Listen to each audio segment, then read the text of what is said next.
MP Tamim সরকার। লেখনীতে কাফাতুন্নেসা কবিতা। পর্ব সংখ্যা ৭৫। টুকরো করা একটা লাশের মাংসগুলো পরম যত্নে নিজের কুকুরকে খাওয়াচ্ছে তামিম সরকার। খুবই মনোযোগ সহকারে কাজটি করছে সে চাইলেও তার লোক দিয়ে কাজটি করতে পারত, কিন্তু না, এই কাজ তো লোক দ্বারা করা হবে না, কারণ এর শাস্তিটা ছিল ভয়াবহ। আর শাস্তির কারণটাও এতটা নির্মম মৃত্যুর কারণ এটাই ছিল যে লোকটা তামিম সরকারের বইয়ের গায়ে হাত দিয়েছে। শুধুমাত্র নিজের শখে নারীর গায়ে হাত দেওয়ার অপরাধে ৭৫ টুকরা করা হয়েছে লাশটিকে। তামিমের পুরো শরীর রক্তে ভরা, মুখেও কালো দাগ, লাল হয়ে আছে রক্তে। মাহির, জি ভাই, একটা কাজ শেষ, আরেকটা নিয়ে আয়। জি ভাই।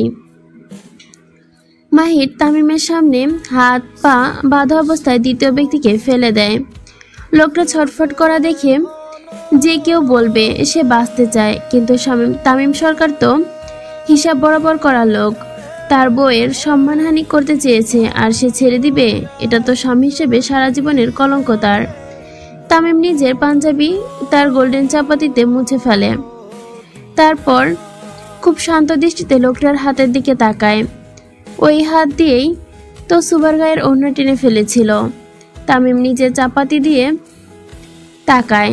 যদি সে চাপাতি চালায় তাহলে ও সহজ মৃত্যু, কিন্তু তামিম তো এত সহজ মৃত্যু দিবে না এই মানবকে। এই মানিক, জি ভাই, দাড়িপাল্লা নিয়ে আয় তো, আজকে ওর কলিজাকে কেটে টুকরো টুকরো করে মেপে দেখব। তামিমের কথা শুনে নিচে পড়ে থাকা লোকটার আত্মা বের হয়ে আসার উপক্রম হয়ে আসে। লোকজন বলে ঠিকই যে কলিজা মেপে দেখবে, কিন্তু তামিম সরকার যে সত্যিকারের কলিজা কেটে দাড়িপাল্লায় মেপে দেখবে এটা কল্পনাও করা যায় না। মানিক দাড়িপাল্লা নিয়ে এসে সোজা তামিমের পাশে রাখে। তামিম নিজের চাপাতি দিয়ে লোকটার বুকে হালকা করে গোল করে মাপ করতে থাকে। ঠিক কিভাবে সে কেটে কলিজাটা বের করতে হবে সেটারই মাপ। তামিম যতই মাপ করছিল লোকটার দম ততটাই আটকে আসছিল। তামিম কি আসলেই তার কলিজা কেটে দাড়িপাল্লায় নিয়ে মাপ করবে? তোর কলিজা অনেক বড়, আমার শখের নারীর ক্ষতি করতে গেছিলি, আসলে বড় কলিজা তোর। কুত্তার বাচ্চা, তোর সাহস কেমনে হইল রে? তামিম লোকটার কলিজা বরাবর কোপ মারে, তারপর নিজের হাতের লোকটার কলিজা বের করে আনে, তারপর দাড়িপাল্লায় রেখে মাপ করতে থাকে। এই বালের ওজনওয়ালা কলিজা নিয়ে আমার বউরে তুলে আনছিল না? ছে, এর থেকে তো কুত্তার ওজন বেশি রে। একটা কাজ কর, এই কলিজা কুত্তা দিয়েই খাওয়াই, ধর নিয়ে যা। তামিম সুন্দর মতো কলিজা সহ দাড়িপাল্লা দিয়ে মানিকের হাতে তুলে দেয়, তারপর ইশারা করে আরেকজনকে সামনে পাঠাতে। শেষজনের সামনে পাঠানো মাত্রই তামিমের চোখের দিকে তাকায়। সাকিব, জি ভাই। শিকান, জি ভাই। তামিমের শেষজনের চোখের দিকে তাকিয়ে থাকে।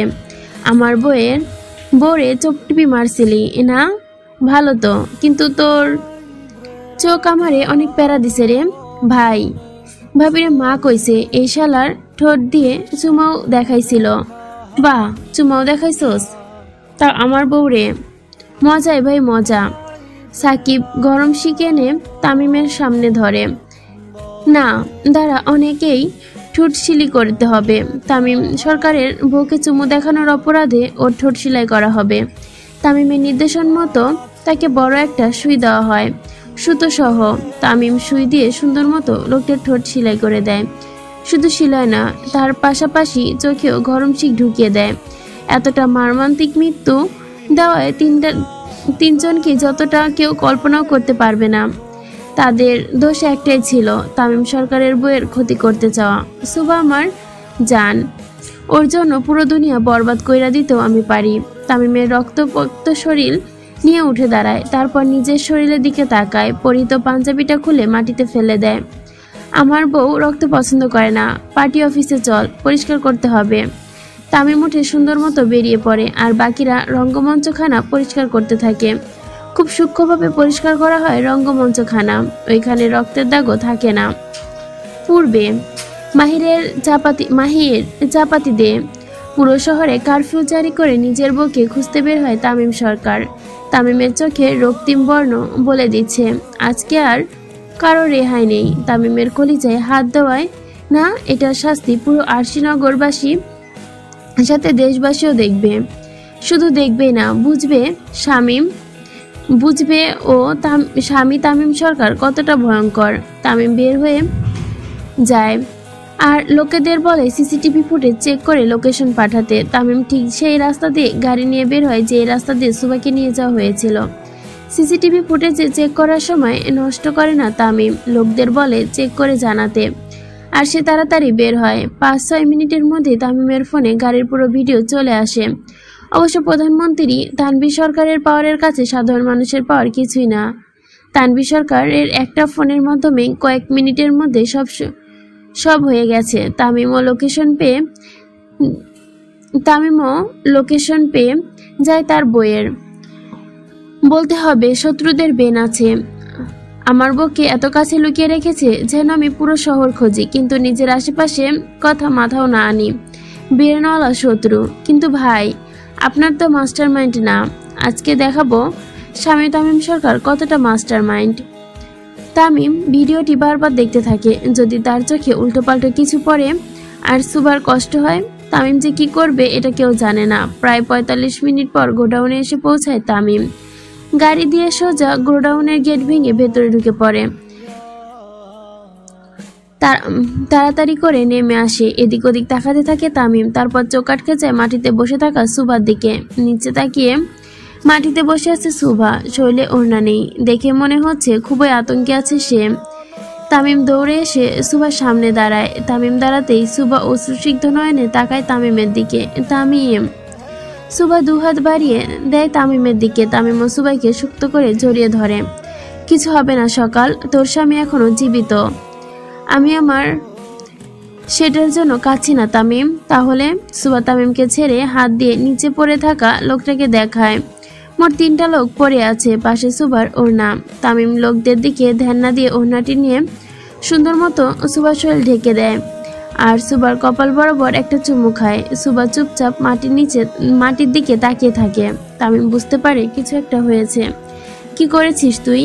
সুভা বেচারিদের মতো মুখ করে তাকায় তামিমের দিকে আর তামিমের হাত ধরে বলে, ভবিষ্যৎ অন্ধকার তামিম।